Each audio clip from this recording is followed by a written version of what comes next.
감사합니다. 저희는 지금 이사야 성경, 구약 성경 이사야를 좀 순서대로 1부, 2부 예배를 통해서 살펴보고 있습니다. 오늘 본문은 35장 1절에서 10절 말씀 제가 대신 봉독해 드릴게요. 광야와 메마른 땅이 기뻐하며 사막이 백합화같이 피어 즐거워하며 무성하게 피어 기쁜 노래로 즐거워하며 레바논의 영광과 갈멜과 사론의 아름다움을 얻을 것이라. 그것들이 여호와의 영광 곧 우리 하나님의 아름다움을 보리로다. 너희는 약한 손을 강하게 하며 떨리는 무릎을 굳게 하며 겁내는 자들에게 이르기를 굳세어라, 두려워하지 말라. 보라, 너희 하나님이 오사 보복하시며 갚아주실 것이라. 하나님이 오사 너희를 구하시리라 하라. 그때 맹인의 눈이 밝을 것이며 못 듣는 사람의 귀가 열릴 것이며 그때 저는 자는 사슴같이 뛸 것이며 말 못하는 자의 혀는 노래하리니 이는 광야에서 물이 솟겠고 사막에서 시내가 흐를 것임이라. 뜨거운 사막이 변하여 못이 될 것이며 메마른 땅이 변하여 원천이 될 것이며 승냥이의 눕던 곳에 풀과 갈대와 부들이 날 것이며 거기에 대로가 있어 그 길을 거룩한 길이라.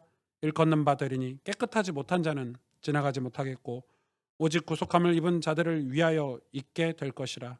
우매한 행위는 그 길로 다니지 못할 것이며 거기에는 사자가 없고 사나운 짐승이 그리로 올라가지 아니하므로 그것을 만나지 못하겠고 오직 구속함을 받은 자만 그리로 행할 것이며 여호와의 성령함을 받은 자들이 돌아오되 노래하며 시온에 이르러 그들의 머리 위에 영영한 희락을 띠고 기쁨과 즐거움을 얻으리니 슬픔과 탄식이 사라지리로다. 아멘. 네, 드디어 축복의 메시지가 이사야 34장 내내 심판의 메시지를 듣다가 35장에 와서 하나님이 우리를 축복하시겠다고 이렇게 말씀을 하고 있습니다. 과연 그럴까요? 이 35장에는 어떤 이 하나님의 의도가 숨겨져 있는지 오늘 좀 살펴봐야 될 것 같아요. 그런데 하나님은 한 가지 우리가 기억해야 될 게 있는 게 하나님은 당신이 구원하신 당신의 백성들에게 축복 주시기를 원하신다는 말씀은 사실이죠.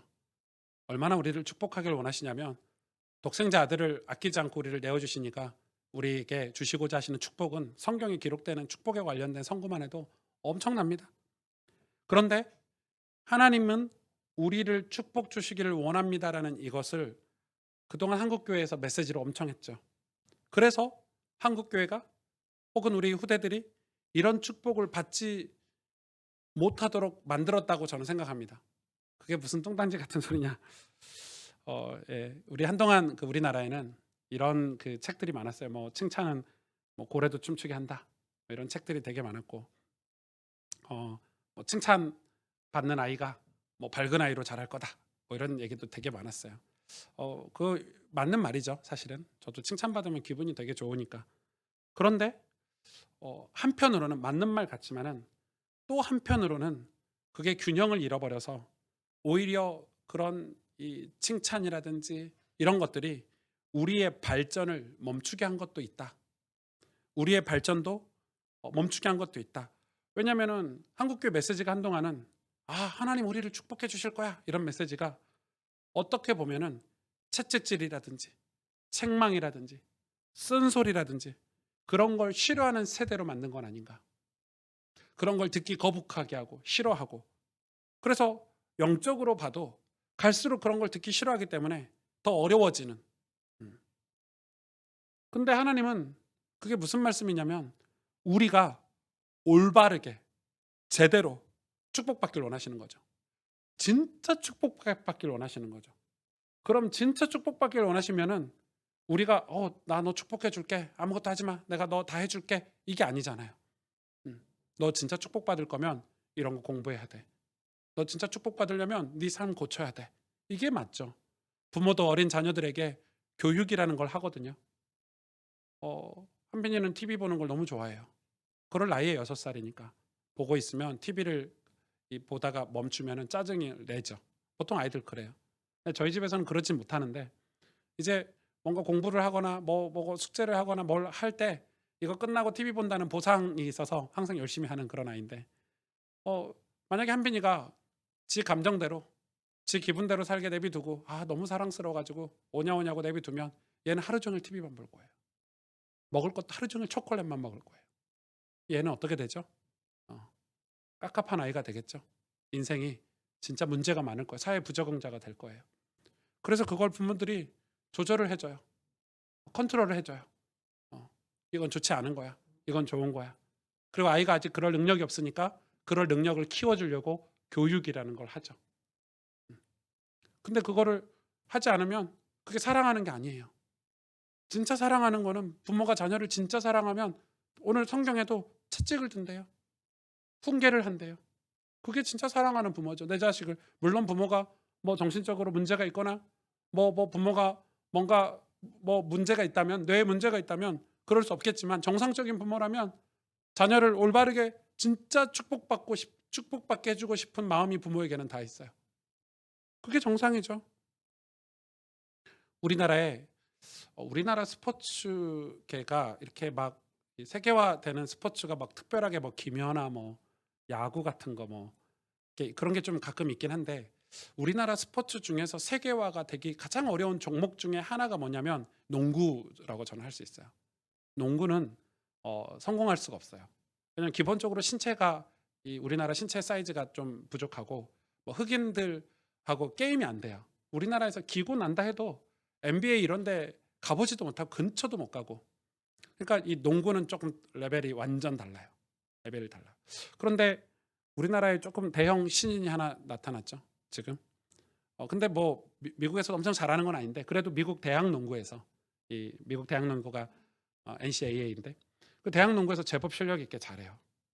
그래서 이 친구가 이제 부모님이 다 우리나라에 내놓으라는 운동 선수였고 하기 때문에 이 신체 조건을 굉장히 많이 물려받았고, 제가 볼 때는 우리나라 농구 선수 중에서는 제일 탁월한 슈터가 아닌가 이렇게 생각이 들어요. 근데 이 친구 인터뷰를 제가 지난주에 봤는데 되게 좀 도전이 됐어요. 뭐라고 이렇게 이야기를 하냐면요, 이렇게 답변을 해요. 칭찬을 들으면 기분이 좋아요. 기량 발전엔 도움이 되질 않습니다. 쓴소리엔 지금보다 더 좋은 선수로 성장할 방법이 담겨져 있습니다. 나를 더 땀 흘리게 하는 것입니다. 솔직히 쓴소리 들으면 마음이 안 좋죠. 그런데 쓴소리 해주는 사람이 없으면 이현중이라는 선수는 데이비슨 대학교 2학년 수준에 머물 거예요. 딱 이렇게 얘기했어요. 오, 괜찮죠? 왜냐하면 이 선수는 만약에 미국에 없고 우리나라에 있으면 최고 선수가 될 거예요. 연봉도 많이 받고 프로에서 서로 데려가려고 앞다퉈서, 왜냐하면 신장이 엄청 큰데 가드예요. 뭐 농구를 잘 모르신 분들 이해가 안 될 수 있지만 그 슈터치가 제가 볼 때는 우리나라에서 제일 좋아요. 그런데 이 친구가 지금 그 대학교에 가서도 탑 클래스 학생이에요. 그런데 하루에 수천 개씩 슛 연습을 하고 더 특별한 선수가 되기 위해서 다재다능한데 이미 더 특별한 선수가 되기 위해서 슈터치 연습을 하고 모션 연습을 하는 것은 그에게 아주 중요한 목적이 있기 때문에, 그게 뭐냐면 NBA에 들어가는 거예요. NBA는 아무나 들어갈 수 없어요. 전 세계 모든 최고의 농구 선수가 겨우 갈 수 있는 곳이 NBA인데 거기를 가려고 엄청난 노력을 하는 거예요. 근데 자기가 생각했을 때 한국에서 언론들이 막 칭찬하고 이런 것들이 도움이 되지 않는다는 거예요. 그래서 자기 스승에게도 쓴소리를 부탁하고 더 발전할 게 무엇인지 물어보고 그렇게 사는 거예요. 왜냐하면 이 선수에게는 뭐가 있냐면 목적이 있어요. NBA라는 목적이. 그래서 이야기하더라고요. NBA 못 갈 수도 있겠죠. 그러나 후회 없이 준비해보고 싶어요. 그래서 그 인터뷰를 제가 들었어요. 우리가 왜 쓴소리를 듣지 못할까요? 여러 이유가 있겠죠. 우리 안에 상처가 있을 수도 있겠고, 혹은 쓴소리 하는 우리 내 주변의 분들이 그 쓴소리 해주는 사람이 실력 있는 사람이 아니고 자기 삶은 엉망으로 살면서 잔소리, 아니면 뭐 흔히 우리가 이야기하는 꼰대, 이런 걸 수 있겠죠. 그러나 본질적으로 우리 신앙생활 하는 우리 안에서 이제는 이런 쓴소리, 나에게 도움되는, 정말 하나님이 나를 축복해 주시는 메시지들을 우리는 찾아서 저는 봐야 된다고 생각해요. 왜냐하면 우리가 정말 하나님은 우리가 축복받길 원하시기 때문에. 그런 면에서 이 목회자의 자리는 굉장히 고달픈 자리인 것 같아요. 조직도 작고 작은 공동체지만 진짜 고민이 많고 고심이 많아요. 뭐 우리 교육자들 몇 명 안 되지만 뭐 전도사님들에게 제가 뭐 한 소리 하고 싶어도 많이 생각해요.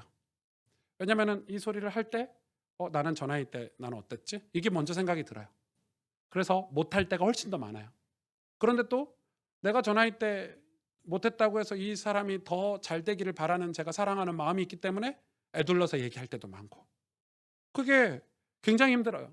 같은 직원인데 직원한테도 그런 얘기 하기가 쉽지가 않잖아요. 성도님들에게는 얼마나 어렵겠어요. 저는 제가 이 고등학교 때 예수님을 믿고 이 고등학교 때 제 신앙은 불덩어리였어요. 얼마나 은혜를 많이 받았냐면 학교 가서 친구들에게 전도를 안 한 날이 없어요. 빈 날이 없어요. 거의 학교 가는 날은 무조건 친구들에게 전도를 하고 복음을 전하거나 뭐 이런 일을 했던 거고, 그리고 교회를 거의 매일 갔던 것 같아요. 뭐 집에 가도 할 일도 없고 우리 집도 아니고 누나네 집에 얹혀 살았기 때문에 그랬을 수 있지만, 그래도 보통은 뭐 수요일 날, 금요일 날, 뭐 토요일 날, 주일 날 이렇게 가는데 저는 뭐 월요일 날도 화요일 날도 학교 끝나면 이 교회 들려서 집에 가고 이렇게 했었어요. 교회가 너무 좋았어요. 교회에서 뭐 대청소한다, 교회 이사한다, 뭐 교회 페인트 칠한다, 무조건 갔어요. 페인트 통이라도 들고 장로님들 따라다니고 이랬던 것 같아요. 그 정도로 뜨거워서. 그래서 그 결과 신학교를 갔거든요. 신학교에 갔는데 어 제가 어떻게 할 수 없는 문제가 찾아왔어요. 근데 그 문제가 찾아올 때 제가 느꼈어요. 속으로 이상하다? 왜 이렇지? 이런 걸 느꼈어요. 그게 뭐냐면 영적으로 무기력함이 찾아왔어요. 와, 제가 고등학교 때 뜨겁지 않았다면 그건 이상한 일이 아니에요. 그런데 심지어 신학교에 가서 매일 성경에 관해서 배우고 수업을 받는 제가 영적으로 무기력함이 찾아오는데 주일날 교회도 겨우 가고 나머지 평일을 불신자처럼 살았어요. 제 기준에서. 완전 불신자예요, 이거는. 그러다가 알게 된 거예요. 그게 뭐냐면 제 신앙이 이렇게 얕은 신앙인 거예요. 제 신앙이 이렇게 얕은, 성경도 읽지 않고 기도 생활도 없는 얕은 신앙. 얕은 신앙. 사람들에게 칭찬받으려고 전도하고 사람들 눈에 들어가려고 외적인 열심은 있었는데 하나님과의 관계가 없는 신앙. 그게 제 고등학교, 대학교 때의 신앙이었던 거죠. 그러니 무기력이 찾아왔는데 그래서 그때부터 성경을 읽고 기도 생활을 시작하게 된 거예요. 하나님과의 관계를 위해서. 그리고 잘 살았죠. 그리고 목사가 됐어요. 제법 사역을 많이 하는, 뭐 해외 사역도 진짜 많이 하고, 제 뭐 대한항공 아시아나 마일리지가 다 50만 마일이 넘어요. 그러니까 진짜 많이 사역을 하러 다녔죠. 그리고 사역의 열매도 있었어요. 제가 맡은 부서들, 제가 맡은 사역들 열매도 있었어요. 그런데 두 번째 문제가 그때 찾아왔는데, 그때 문제는 그게 문제인 줄, 어려움이 찾아오는 줄 모르는 상태에서 찾아왔어요. 무방비로 당한 거죠. 당했다는 표현이 이상해요. 그게 뭐였냐면 교만이었어요. 교만. 근데 이 교만이 저한테 찾아왔는데 이 교만이 혼자 오지 않았어요. 여러분 명심하셔야 돼요. 교만은 항상 플러스 알파예요. 저에게 찾아온 교만은 함께 찾아온 게 뭐였냐면 은밀한 죄였어요. 근데 이 은밀한 죄가 너무 달콤한 거예요. 제가 여태 경험해보지 못한 달콤함이었어요. 그래서 이 달콤함을 밀어내야 되는데 이 달콤함을 밀어내지 못하게 하는 게 교만이라는 거예요. 나 이렇게 사역 열심히 하고 있는데, 나 이렇게 열매가 많은 목사인데 이 정도는 괜찮지 않아? 라는 교만. 무섭죠. 여러분 엄청 무서운 얘기를 지금 여러분에게 하는 거예요. 제가 그걸 직접 경험하니까. 그래서 한동안 제법 오랫동안 그런 은밀한 죄와 굉장히 오랫동안 동행을 했어요. 당연히 만약에 그 상태로 제가 여태까지 왔으면 이 자리에 없었겠죠, 제가. 그런데 하나님이 제가 하나님의 음성을 들었다 이러면 여러분 저를 이상하게 보시겠지만 저는 제 마음에 어떤 계기를 통해서 강력한 음성을 들었어요. 그 한마디가 내가 나의 종이냐? 그건 진짜로 하나님 앞에서 제가 회개할 수밖에 없는, 엎드릴 수밖에 없는 그런 두려움이 저에게 찾아왔어요. 그래서 그때 저의 은밀한 죄를 회개하는데, 교만을 회개하는데 정말 많이 울었어요. 근데 그 회개를 하는데 그냥 그때 제가 회개라는 단어를 처음 썼거든요. 제 사역 중에. 저는 그 전에 회개를 배워보지도 않았고 회개라는 단어를 써보지도 않았어요. 저는 그 전에 메시지는 다 그 성공에 관한 메시지고 다 전부 그런 메시지들이었어요. 제가 하는 메시지들도. 그런데 그때 저는 회개라는 단어를, 회개가 너무너무 궁금하고 어떻게 죄사함을 받는지, 어떻게 이 은밀한 죄를 이기는지, 얼마나 많은 책들을 본지 몰라요. 여러분 하나님 앞에서 이중생활했던 삶들을 회개하고 그 은밀한 죄를 막아나지 못하게 한 그 교만함들 얼마나 회개했는지 몰라요. 그 힘을 다 뺏어갔어요. 은밀한 죄를 막을 힘이 있어야 되잖아요. 그 힘을 교만이 다 뺏어갔으니까. 부끄럽고 죄송한 마음 하나님 앞에. 그건 진짜 은혜죠. 성령께서 떠나지 않으시고 저에게 허락하신 기회라고 저는 생각해요. 그것 때문에 제가 가스펠 교회를 개척할 마음이 그때 처음 가진 거예요. 이 교회는 그렇게 시작이 됐어요.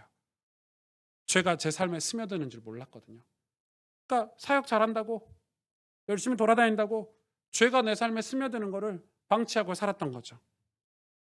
근데 제가 알게 된 게 있어요. 아, 신앙생활이 어떤 사역이라든지 어떤 눈에 보이는 이 겉으로 보이는 사역이 신앙생활의 전부가 아니구나. 그런 걸 잘하면 잘할수록 교만이라는 게 찾아오는구나. 정말 하나님이 떠나시면 성령이 내 안에 떠나시면 나는 정말 영원한 이 죄 속에서 살 수밖에 없겠구나.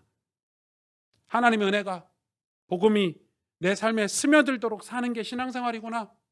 지금 가스펠 교회를 개척해서 제가 여러분에게 계속 하고 있는 얘기예요. 우리 교회의 목회적인 방향이에요. 그게 바로 거룩한 삶이고 그게 경건이라고 성경에 기록되어 있더라고요. 우리가 회복해야 될 게 경건인 거예요. 성경을 읽고 기도하는 건 대학교 때 회복했다면 그 성경을 읽고 기도하게 만드는 내 삶에 하나님을 향한 사랑, 하나님 앞에서 살아가는 은밀한 혼자 있는 시간에 하나님 앞에서 살아갈 수 있는 힘, 하나님의 기쁨이 되려고 하는 거룩한 목적들이 생긴 게 제가 목사가 돼서 회개할 때 생긴 거예요. 이 두 가지는 하나죠, 사실은. 두 가지는 하나예요. 세상 사람들은, 세상 인생들은 뒤에서 하는 일을 잘 몰라요. 앞에 보여지는 것만 가지고 평가하는 게 세상이에요. 와, 저 사람 돈 많다. 와, 저 사람 실력 있다. 목회도, 교회도, 와, 저게 수천 명, 수만 명 모였네. 와, 저 목사님 훌륭한 것보다 다 끝이에요. 그걸로 다 평가해버려요. 그런데 뒤에서 하는 일은 그걸 보지 않으려고 해요. 사실은 목회가 1,000명, 10,000명, 뭐 10만 명 된다고 쳐요.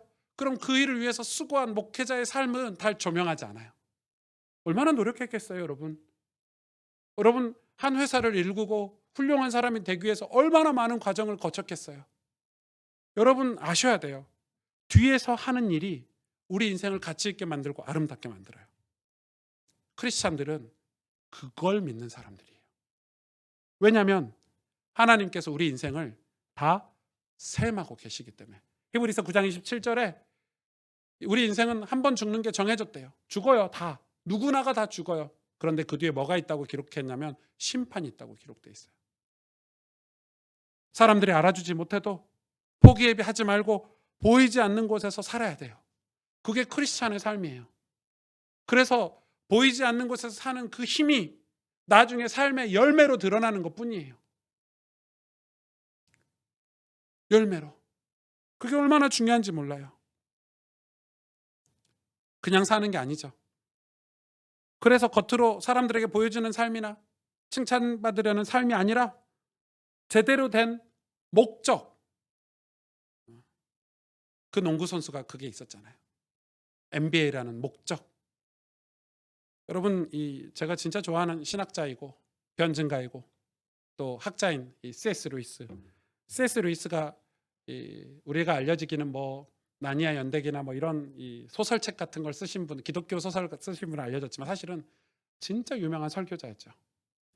그가 한 설교 중에 하나가 영광의 무게라는 설교를 했어요. 그게 책으로 나와 있죠. 한번 읽어보세요. 영광의 무게라는 책. 뭐라고 기록되어 있어요? 우리 보고 하는 얘기가 그 무게를 느끼며 사는 것이 신자의 삶이라는 거예요. 영광의 무게를 느끼고 사는 삶이 크리스찬의 삶이라는 거예요. 그 무게를 견디기 위해서 우리 삶은 무던하게 했어야 돼요. NBA라는 영광을 얻으려고 무던히 애쓰는 삶을 사는 그 영광의 무게를 견디면서 사는 거예요. 친구들하고 대학교 때 놀러 다니고 싶고 여자친구도 사귀고 싶고 흥청망청 술도 먹고 하고 싶지만 그 선수는 하루에 14시간씩 운동한대요. 왜? NBA를 가려고. 그게 영광의 무게를 견디는 거예요. 영광의 무게를 견디기 위해서 그런 삶을 사는 거예요. 여러분 보고 14시간씩 여자친구도 사귀지 말고 뭐 이렇게 해라 그 말이 아니에요. 그러나 여러분에게도 어떤 목적이 있다면, 어떤 아름다운 여러분 삶의 목표가 있다면 그 무게를 견디면서 여러분도 살잖아요. 어떤 분들은 부모님이 너무 가난한 거야. 아, 나 진짜 가난해서 벗어나고 싶어. 누구를 돕고 싶은데 돈이 없는 거야. 나 진짜 누구를 도울 수 있을 만큼 축복된 삶을, 부유한 삶을 살고 싶어. 그래서 안 먹고, 안 입고, 저축하고, 그런 사람, 그게 영광의 무게를 견디는 거예요. 그래, 자기도 누군가를 도우면서 살고 싶어. 여러분, 그런 아름다운 목적들이 있으면 삶은 무게를 견디면서 살게 돼 있어요. 오늘 본문은 진짜 중요한데, 오늘 1절, 2절에 뭐라고 기록되어 있냐면, 광야와 메마른 땅이 기뻐하며 사막이 백합화 같이 피어 즐거워하며. 말도 안 되는 소리죠. 광야와 메마른 땅이 뭘 기뻐할 수 있어요? 사막의 백합화가 어떻게 피어날 수 있냔 말이에요. 더 웃긴 말들이에요. 2절 보세요. 무성하게 피어 기쁜 노래로 즐거워하며. 레바논의 영광, 갈멜과 사론의 아름다움. 이 레바논, 갈멜, 사론은 다 지역 이름인데 그 당시에 가장 발전된 지역 혹은 가장 이 풍요로운 지역들이에요. 이 세 지역을 이사야가 예로 든 거. 그럼 우리나라로 말하면 제주도, 서울, 부산 뭐 이런 식인 거예요. 아, 뭐 제주도처럼 아름답고 뭐 서울처럼 영광스러우면 지금 이렇게 설교한다고 생각하시면 될 것 같아요. 뭐라고 기록돼 있냐? 그것들이 여호와의 영광 곧 우리 하나님의 아름다움을 보리로다. 그러니까 우리가 레바논의 영광이 최고라고 생각했는데, 갈멜과 샤론의 아름다움이 최고라고 생각했는데, 여호와의 영광, 그것들이 여호와의 영광을 보고 여호와의 아름다움을 보게 될 거다, 이렇게 얘기하는 거예요. 세상 영광이 여호와의 영광을 보게 된다는 거예요. 게임이 안 된다는 거죠. 그런 하나님께서 그 영광을 보기 위해서 우리 보고 어떤 삶을 살라고 지금 말씀하고 계시냐면 3절 4절에 너희는 약한 손을 강하게 하며 떨리는 무릎을 굳게 하며. 이게 뭐죠? 히브리서 저자가 인용했잖아요. 저는 다리 이렇게 세우라고, 무릎을 이렇게 세우라고 이렇게 이야기하고 있죠. 4절에 보니까 겁내는 자들에게 이르기를 굳세어라, 두려워하지 말라. 보라, 너희 하나님이 오사 보복하시며 갚아주실 것이라. 하나님이 오사 너희를 구하시리라. 약한 손을 강하게 하고 떨리는 무릎을 굳게 할 것이라. 이 35장은 뭐에 관한 예언이냐면 바벨론 포로가 된 이스라엘 백성, 남유다 백성이 포로에서 귀환할 때 주시는 메시지예요. 그걸 예언하신 거예요. 그래서 오늘 이 35장은 이 학사 에스라나 느헤미야 이 성경과 대칭이 된다고 보시면 돼요. 그리고 더 구속사적으로 봤을 때 이 본문은 그 포로에서 귀환하는 장면을 설명하고 있지만은 예수 그리스도가 이 땅에 오셔서 우리를 죄의 종에서, 죄의 포로에서 벗어나게 해준다는 구속사적인 의미가 훨씬 더 강하게 있겠죠. 두 가지를 겹쳐서 여러분이 생각하시면서 본문을 생각하면 좋겠어요. 기원전 587년에 남유다는 바벨론에 의해 함락돼요. 그리고 예루살렘 성전은 완전 파괴가 돼요. 그리고 시골에 있는 몇몇 사람들을 제외하고는 거의 대다수 예루살렘 성전에 살았던 사람들은 이 바벨론의 포로로 끌려가서 노예 생활을 하거나 그들의 종이 됐어요. 대다수가. 특별한 어린 소년들, 특출한 이 머리가 좋은 엘리트층만 그들의 고관으로, 그들의 그 뭐라고 해요? 요즘으로 말하면 공무원으로 채용하려고 뭐 다니엘과 같은 뭐 이런 사람들은 특별한 케이스지만 대부분이 다 종이고 노예로 살았어요. 그런데 그 영원할 것 같은 바벨론이 예루살렘 성전이 파괴되고 포로가 된 이후 50년, 마치 우리나라가 일제 측년기가 있었던 것처럼 50년이 딱 흘러서 바벨론이 망해요. 어디에 의해서 망하냐면 페르시아에 의해서 망해요. 페르시아가 그때 근동의 패권을 완전 장악해요. 여러분 그 내용이 나와 있죠. 그 페르시아 왕이 뭐라고 얘기합니까? 정책을 폈는데 바벨론의 포로가 된 민족들을 너희 나라로 돌아가라, 이런 정책을 펴요. 그게 느헤미야에 나와 있고 에스라에 나와 있는 거예요. 너네 나라로 돌아가라. 유다 사람들 보고 고국으로 예루살렘으로 돌아가서 너희 나라에 가서 살아라. 바벨론에 살지 말아라. 이게 페르시아의 정책이었어요. 아주 좋은 정책이죠. 그런데 그렇게 꿈에 그리던 고국,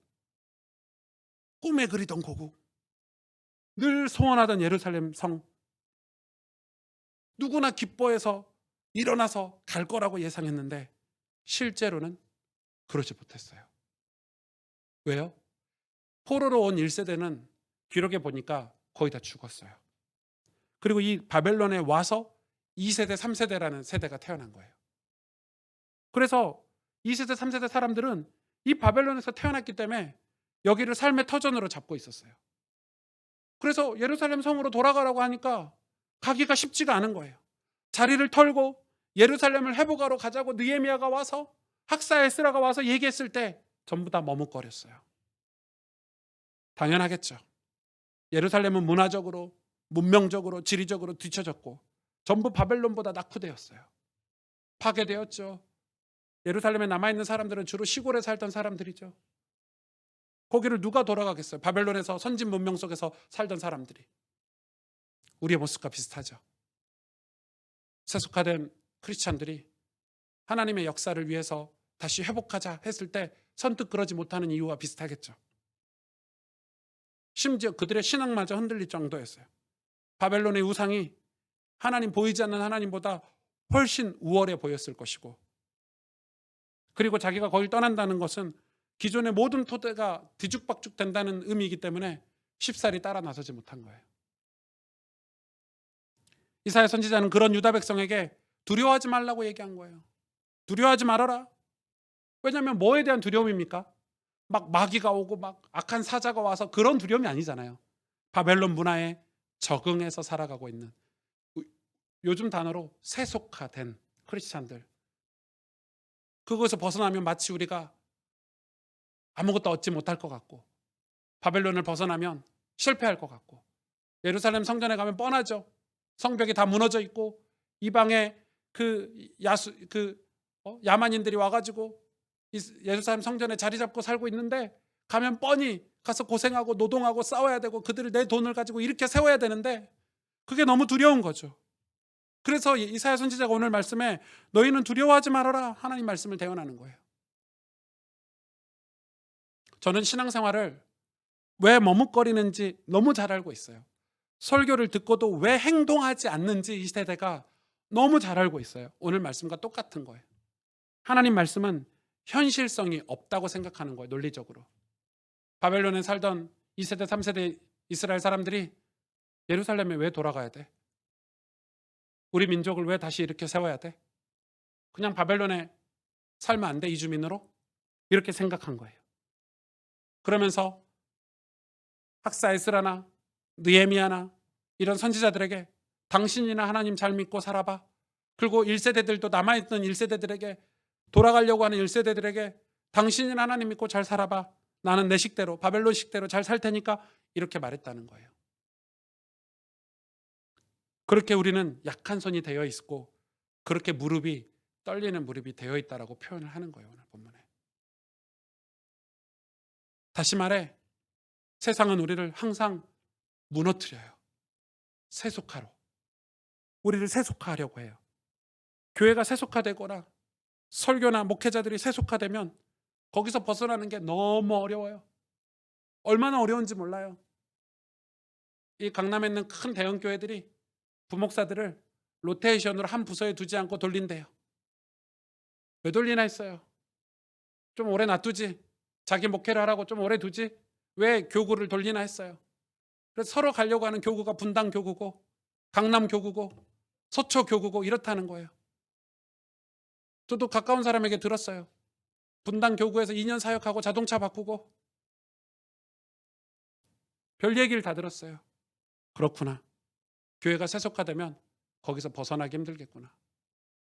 그래서 젊은 목회자들이 개척도 하지 않으려고 해요. 미쳤냐고, 개척해서 고생하게. 월급도 안 주는데 개척을 어떻게 하냐고. 저 개척할 때도 하도 그런 소리를 제가 많이 들어가지고 개척 못할 뻔했어요. 왜냐하면 그런 현실적인 문제가 있는 거예요. 세속화되면 그렇게 무서운 거예요. 그런데 오늘 본문에 뭐라고 얘기하고 있습니까? 5절 6절에 맹인의 눈이 밝을 것이며 못 듣는 사람의 귀가 열릴 것이며, 이 말씀을 예수님이 인용하셨어요. 뭐라고 얘기하십니까? 마태복음 11장 5절에 맹인이 보며 못 걷는 사람이 걸으며 나병한 자가 깨끗함을 받으며 못 듣는 자가 들으며 죽은 자가 살아나며 가난한 자에게 복음이 전파된다. 이 말씀은 실제로 가난하고 실제로 맹인과 나병한 자를 하나님이 깨끗게 하셨지만 예수님이 그게 전부가 아니었어요.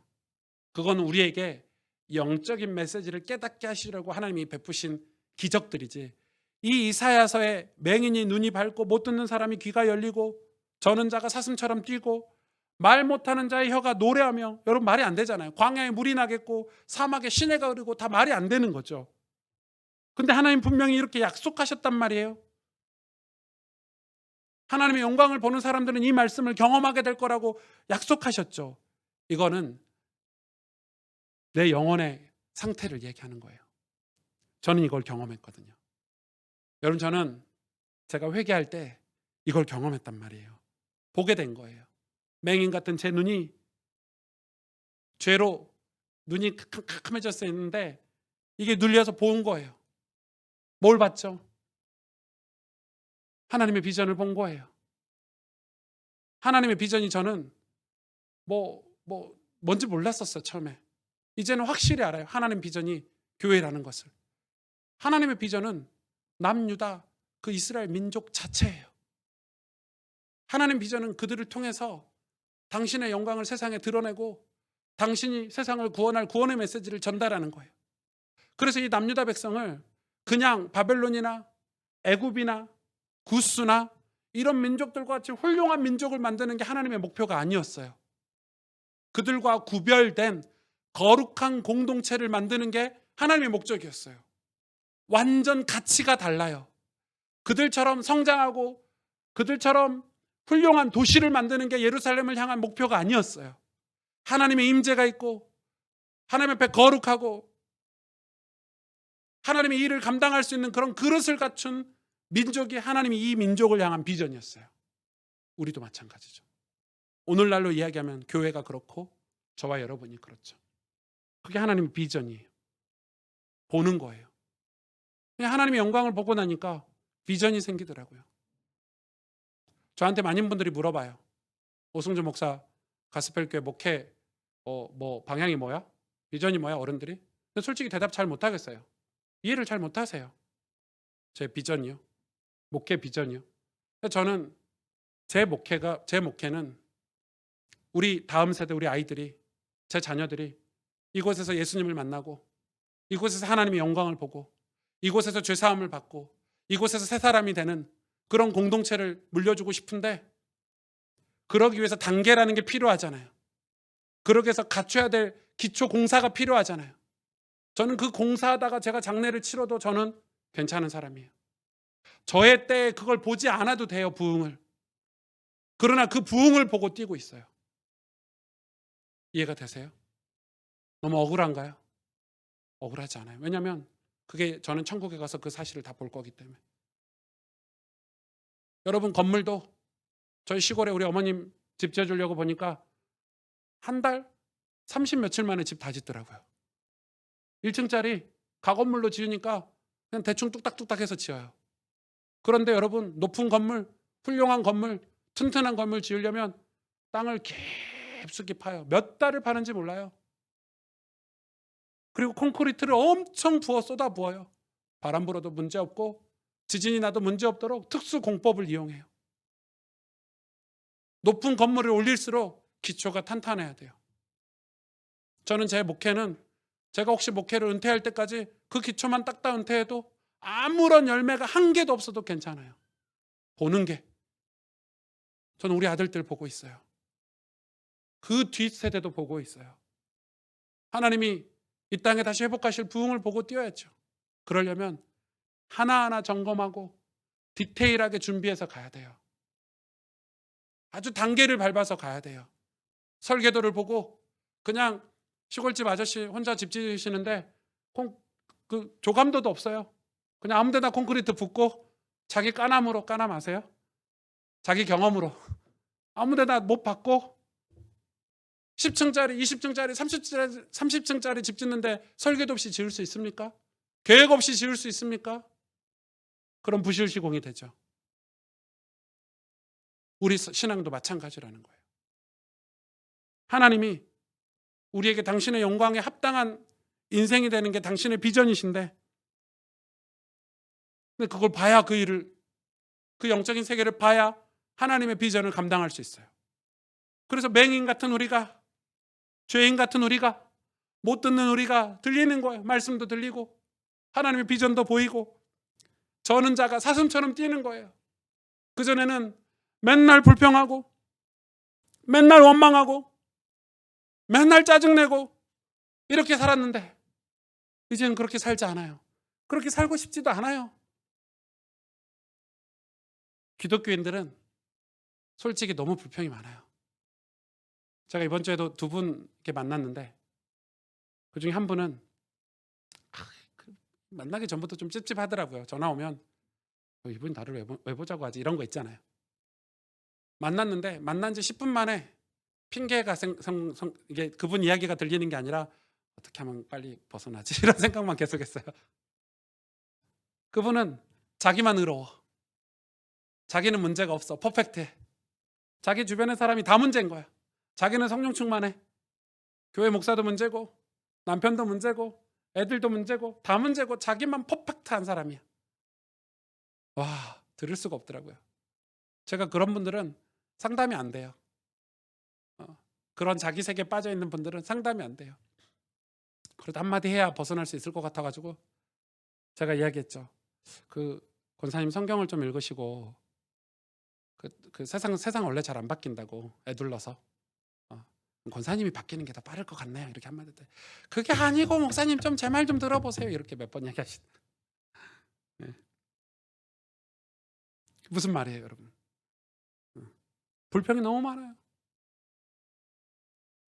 너무 많아요. 주로 그런 분들이죠. 하나님의 역사, 하나님의 기적 이런 걸 바라시는 분들. 바벨론의 포로가 되어 살다 보니까 완전히 거기에 익숙해서 여러분 비슷한 사례가 있죠. 이 바벨론에 포로된 사람들을 건져내기 위해서 하나님이 사용하시려고 그게 출애굽 사건 아닙니까? 애굽에 포로된 사람들이 출애굽시켰어요. 어떻게 해요? 하나님이 기적을 보여주셨어요. 홍해가 갈라졌다니까. 여러분 홍해 갈라진 거 한번 보실래요? 한강만 갈라져도 여러분 인생이 어떻겠어요? 한강 이렇게 쫙 갈라진다고 생각해 보세요. 그런데 한강 갈라지는 거 보고 또 불평하는 게 이스라엘 민족이었어요. 그래서 신앙생활은 뭐 우리 아들이 대학 합격했다, 우리 남편이 어디 취직했다 이런 걸로 신앙생활 하시면 그런 걸로 신앙이 무너져요. 신앙은 말씀으로 해야 돼요. 성경으로 신앙생활 하셔야 돼요. 그래야 신앙이 성장하고 성숙할 수 있어요. 어떤 기적이나 사건으로 신앙생활을 계속 하시다 보면 그 기적과 사건에 파묻혀가지고 영원히 영적인 축복을 받지 못하게 돼요. 제 얘기를 명심하셔야 돼요. 기독교인들이 이 광야 땅에서 얼마나 불평을 많이 했어요. 뭘 못 보니까요? 하나님께서 이들을 구원하셔서 가나안 땅으로 가게 하시는 과정인데 그걸 보지 못하는 거예요. 눈이 노예고 여전히, 귀가 여전히 노예예요. 몸은 나왔는데 귀가 노예고 마인드가 노예예요. 여러분 너무 불평이 많아요. 뭐 교회에서 뭐 한다, 뭐 불평부터 해요. 원망부터 해요. 뭐가 없으니까? 신앙에 거룩한 비전이 없으니까. NBA를 꿈꾸는 농구 선수보다 못해요. 거룩한 하나님의 백성들이. 얼마나 불평이 많은지, 얼마나 하기 싫어하는지. 성경 읽는 게 무슨 뭐 숙제입니까, 여러분? 그게 그렇게 싫으세요? 그래, 애들로 표현 안 하셔도 돼요. 그러니까 우리가 얼마나 영적으로 게으르고 무기력한지.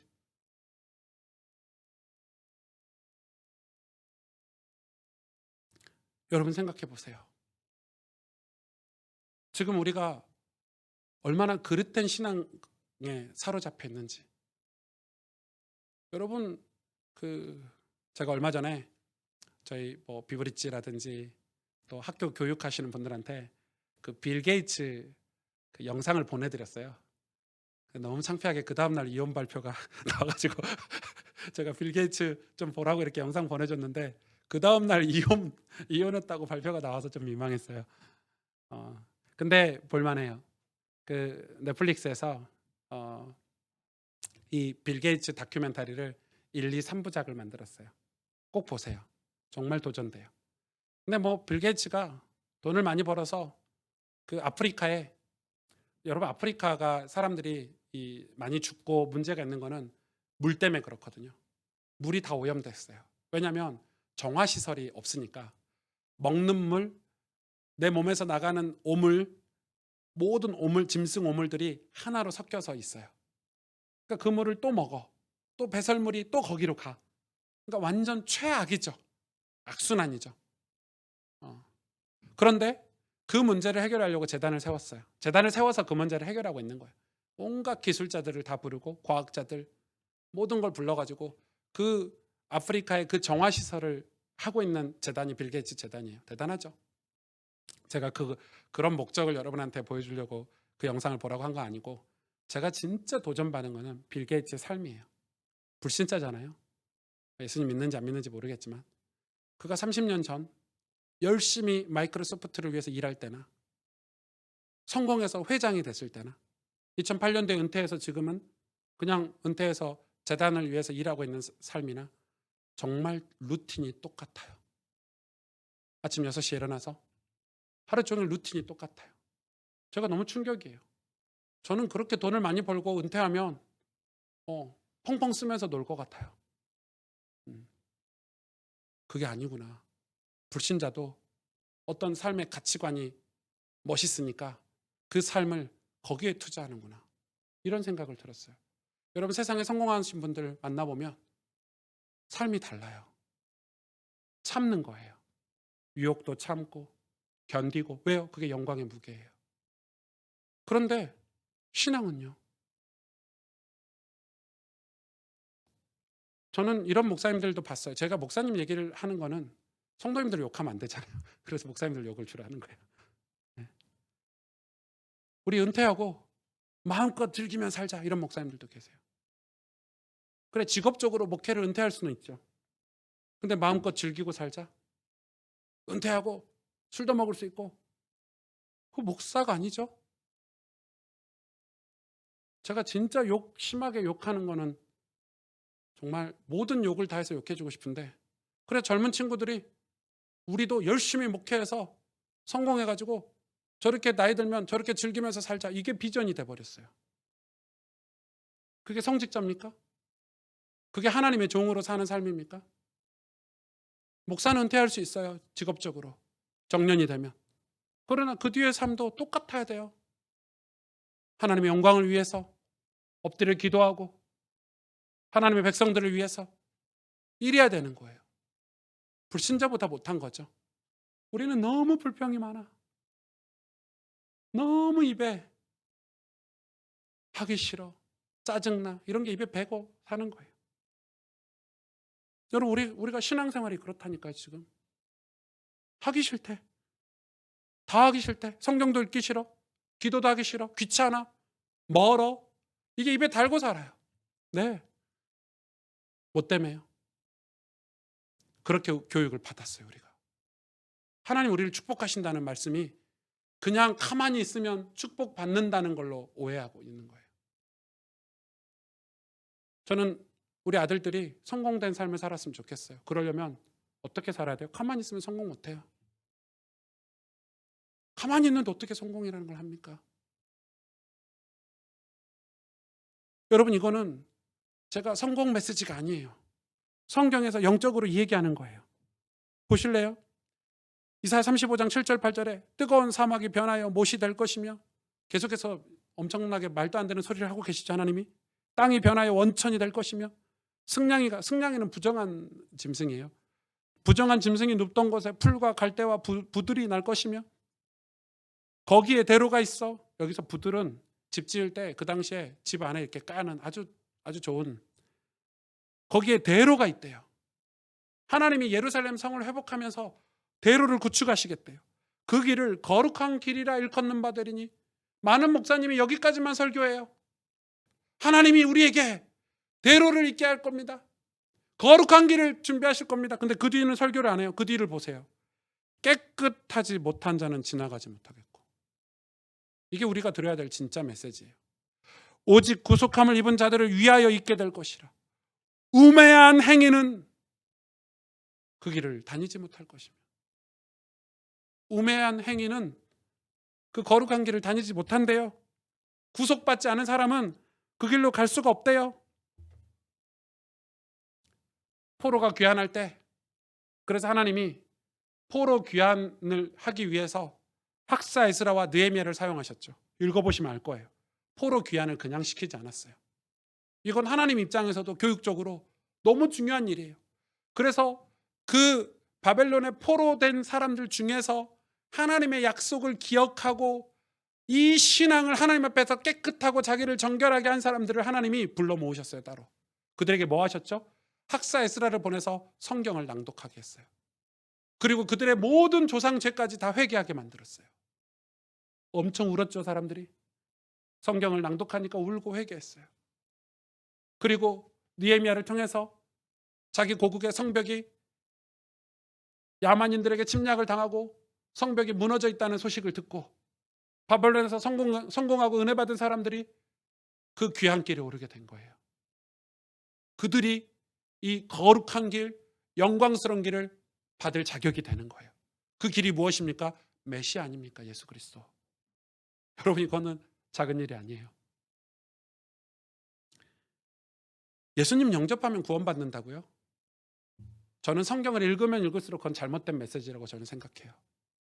틀린 설교라고 생각해요. 예수님을 영접해서 구원받는 게 아니에요. 오늘 보실래요? 진짜 중요해요. 9절 10절에 이렇게 기록되어 있어요. 거기에는 사자도 없고 사나운 짐승도 그리로 올라가지 아니하므로 하나님 다 지키시겠다는 거죠. 그것을 만나지 못하겠고 오직 누가요? 구속함을 받은 자가 그리로 행할 것이며, 그 구속함을 받은 자를 한 번 더 설명하셨어요. 여호와의 속량함을 받은 자들이 돌아온다. 돌아와서 뭐 하냐면 거기서 노래 부르고요. 거기서 영영한 희락을 띠고 기쁨과 즐거움을 얻게 돼요. 슬픔과 탄식이 사라진대요. 그런데 누가 예루살렘 성을 재건하고 오실 메시아를 기다리는 영적인 축복을 받게 되냐? 누가 하나님의 영광을 드러낼 하나님의 공동체로 쓰임받을 수 있냐? 구속받은 자, 속량함 받은 자. 여러분, 구속 아시죠? 구속이라는 단어는 예수님 영접에서 얻는 게 아니에요. 물론 예수님 영접에서 구속의 단계로 갈 수 있어요. 그러나 정확히 말하면 신앙생활은 하나님께 구속되는 거예요. 속량되는 거예요. 뭐예요? 하나님 것이 되는 거예요. 하나님의 지배를 받는 거예요. 기분 나쁘게 들릴 수 있지만 신학적인 용어로는 하나님의 통치를 받는 거예요. 그게 구원받은 사람이에요. 영접만 하고 나 하나님의 통치 싫어요, 하나님의 간섭받기 싫어요, 그럼 구원받는 사람이 아니라는 거예요. 그런데 구속, 저희 한빈이와 윤빈이는 저에게 구속돼 있죠. 지금 특히 엄마에게 완전 구속돼 있어요. 냉장고에 아이스크림이 엄청 많지만 그걸 하나 먹으려면 엄마에게 가서 물어봐야 돼요. 엄마. 가장 스윗한 목소리로 엄마를 자극해서. 엄마는 절대 그냥 주지 않아요. 아이스크림을 먹기 위해서 늘 해야 되는 룰이 있어요. 그걸 해야 돼요. 그 교육이죠. 그거는 엄마에게 이 아이들은 구속되어 있는 거예요. 물론 대학교가 되고 어른이 되면은 구속에서 벗어나겠지만, 그 구속되어 있는 게 나쁜 겁니까? 좋은 엄마 아빠에게 구속된 자녀들은 건강하게 자라요. 그들을 컨트롤해주고 바르게 자라도록 양육해주고, 하나님께 구속되는 거, 속량되는 거. 나쁜 의미의 구속들도 많죠. 죄에 구속되다, 은밀한 죄에 속량되다. 우리가 일반적으로 범죄를 지으면 법적으로 뭐 하죠? 구속시키잖아요. 감옥에 가보실래요? 괴롭죠. 구속되면 괴로워요. 그 구속과 같은 단어예요. 하나님의 구속. 하나님 우리에게 간섭하시겠대요. 그런 사람이 뭘 얻는다고요? 하나님이 준비하신 길을 갈 수 있고, 하나님이 허락하신 보호를 받을 수 있고, 축복을 주시겠다는 거예요. 그래서 여러분, 우리 인생이 정말 축복받고 성공되고 그러려면 분명한 가치관이 있어야 돼요. 분명한 가치관이 있어야 돼요. 분명한 목적이 있어야 돼요. 더 정확히 말하면 거룩한 목적이 있어야 돼요. 환경이 좋아지거나 제도가 좋아져서 거룩한 목적이 생기지 않아요. 그런 사람들은 영광의 무게를 견디기 때문에 자기 삶을 성실하게 보이지 않는 곳에서 살아요. 여러분, 보이지 않는 곳에서 사는 삶이 우리에게 열매를 가져다 준다는 사실을 믿으셔야 돼요. 그래서 그런 사람들은 그 거룩한 목적이 있기 때문에 저는 그 목적이 천국이거든요. 천국이 본질적으로 크리스찬들에게 목적이 돼야 돼요. 왜냐하면 이런 것도 있거든요. 우리 옛날에 어려운 시절에, 우리나라가 어려운 시절에, 먹고 살기 힘든 시절에 우리 아빠들이 자식들 먹여 살리고 집이라도 한 채 살려고 주야로 밤낮으로 일했어요. 그리고 자식들이 커가지고 밖으로 나가고 집도 다 짓고 먹고 살만하니까 이 아빠들이 공허한 마음에 유흥을 즐기기 시작했고 도박을 만나기도 하고 여자를 만나기도 하고 인생이 완전 무너지죠. 그런 목적들도 있어요. 그건 거룩한 목적이 아니죠. 그건 가치 있는 인생이 아니에요. 진짜 이상한 거예요. 하나님 떠나서는 거룩한 목적이라는 게 있을 수 없어요. 여러분, 그래서 하나님께 구속된 상태, 속량된 상태에서 우리 목적이라는 게 생기는 거예요. 하나님은 그 과정을 이 바벨론에 포로된 이스라엘 백성이 포로로에서 귀환하려고 할 때 그 내용들이 담겨 있는 게 느헤미야고 에스라예요. 이 배경을 가지고 35장 배경을 가지고 느헤미야를 읽으신다면 이해가 확 오실 거예요. 여러분, 근데 구속은 하나님께 사로잡혀서 산다는 건데 깝깝하고 답답하게 느껴져요. 그러니까 떠나겠죠. 어린 아들이 지 마음대로, 한편이는 TV를 좋아해서 그냥 내비두면 집에 방치해 놓으면 하루 종일 TV만 보다가 정신병 걸려 죽을 거예요. 오한빈. 예. 하루 종일 유튜브만 보다가, 예. 그건 축복이 아니에요. 엄마 아빠의 구속이 필요해요. 약속했어요. 네가 이런 걸 할 때는 하루에 한 편 보는 거야. 처음에는 짜증내죠. 한 편 다 보고 나면 아이들은 TV가 끝날 때쯤 짜증이 밀려오거든요. 보기 전에는 엄마 한 편만 했다가 한 편 끝날 때는 짜증내는 게 애들이에요. 그런데 그게 교육이잖아요. 1년, 2년 하다 보니까 잡혔어요. 이제는 그거보다 더 즐거운 일이 있다는 것도 알기 시작하는 나이고 엄마 아빠의 관계가 훨씬 더 중요한 일이라는 것도 배우기 시작하는 나이예요. 신앙도 똑같아요. 하나님께 구속된 상태. 우리가 맘대로 사는 게 좋은 게 아니에요.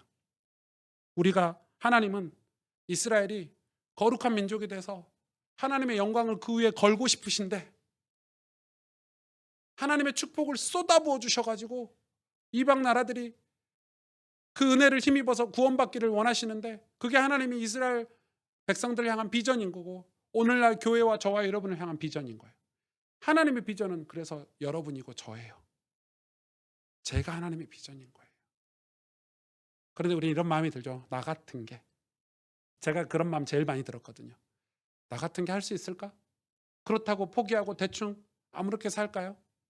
우리가 나를 쳐다보니까 그렇게 사는 거예요. 그런데 하나님을 쳐다보고 하나님의 능력을 의지하고 하나님의 말씀을 붙잡고 사니까 그게 되더라는 거예요. 거룩한 목적과 가치 있는 인생의 비전들은 우리를 새로운 삶으로 바꿔주는 거예요. 맞죠? 불신자들도 건강한 가치관을 가진 사람들은 건강하게 살아요. 도덕적 가치를 갖춘 사람들은 도덕적으로 건강하게 살고 그래요. 어제도 기사에 나왔죠. 한 식당 아저씨가 너무 짜증이 나고 장사도 안 되고 코로나 때문에 그래서 음식물 담긴 봉투를 매일 밤 도로에 그냥 뿌렸죠. 잡혔어요. 한 달 내내 뿌려가지고 정상적인 사람이 아닌 거예요.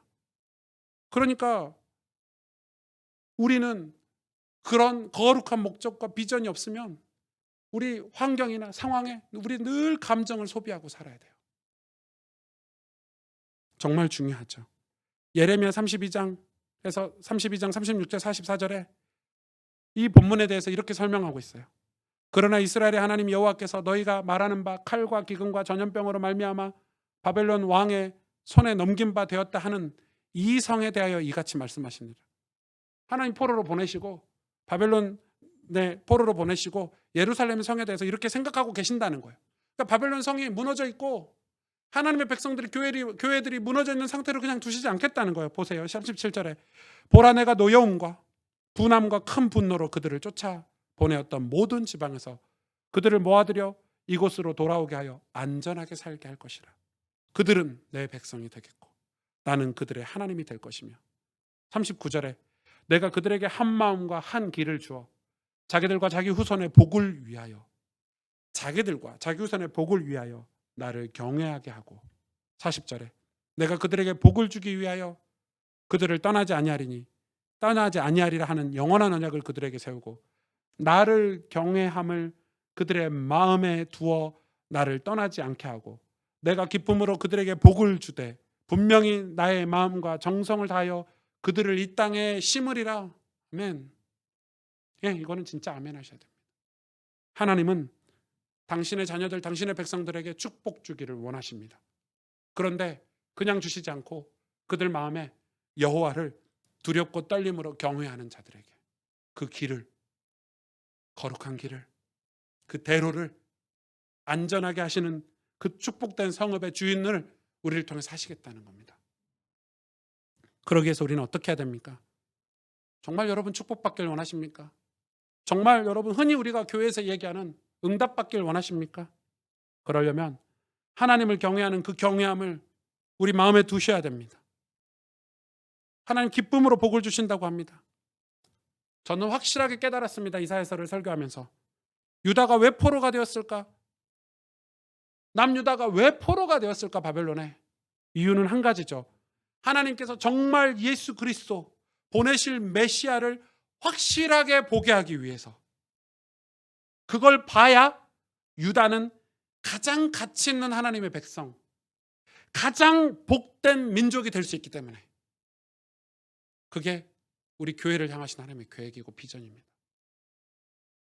우리가 그냥 부자가 된다, 잘 먹고 잘 산다, 이게 하나님의 축복이 아닙니다. 우리가 그냥 성공한다, 성공된 삶을 산다, 그게 하나님의 축복이 아닙니다. 하나님 우리를 통해서 가장 존귀한 존재가 되게 하길 원하십니다. 왜? 우리를 통해서 복음을 전해야 되기 때문에. 우리를 통해서 당신의 영광을 세상에 보여야 하기 때문에. 여러분, 그래서 오늘 이 말씀을 정말 많이 기억하셔야 됩니다. 연약한 손을 다시 강해지고 떨리는 무릎이 강해지기를 원합니다.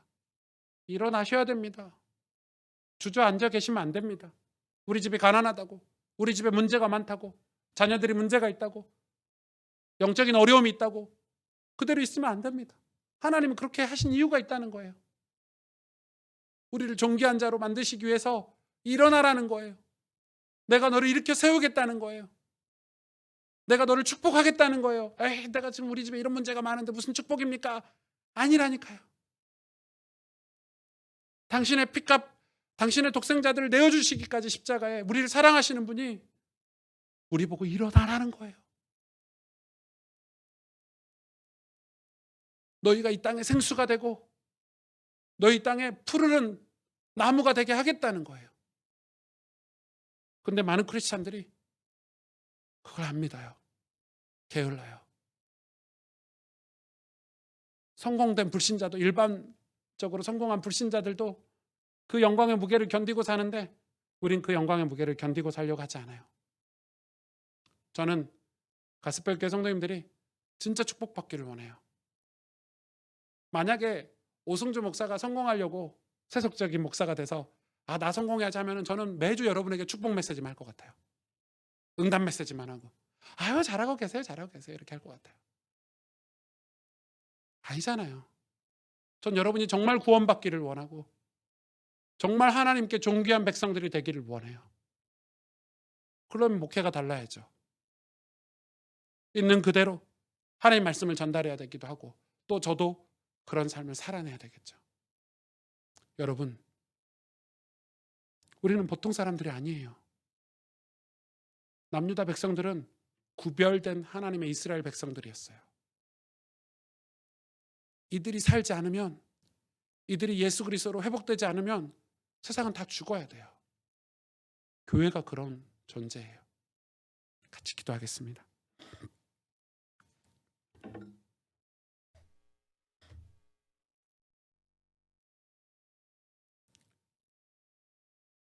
우리가 여호와께 속량되어 구속되어 살아가고 있습니까?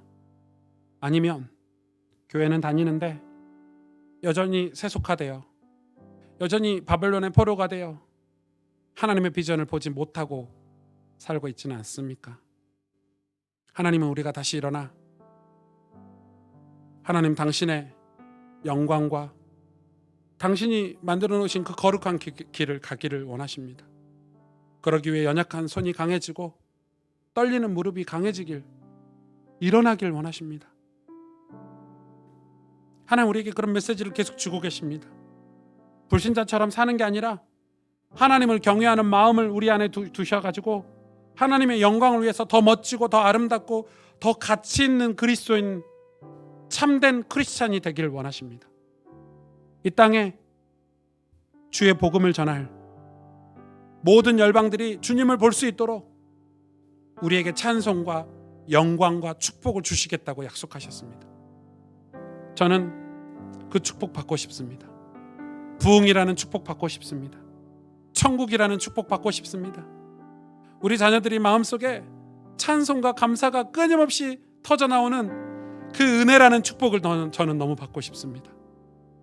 세상 사람들에게 하나님 살아계신다고 삶으로 간증하고 증거할 수 있는 그런 가치 있는 인생을 축복으로 받고 싶습니다. 하나님, 우리의 눈을 열어주시고 그 하나님의 영광을 볼 수 있도록 우리의 눈을 열어주시고 우리의 귀를 열어주시고 우리 마음의 여호와를 경외하는 마음을 허락해 주옵소서. 우리 오늘 말씀을 붙잡고 한 목소리로 함께 하나님 앞에 기도하겠습니다. 하나님 감사합니다. 주님,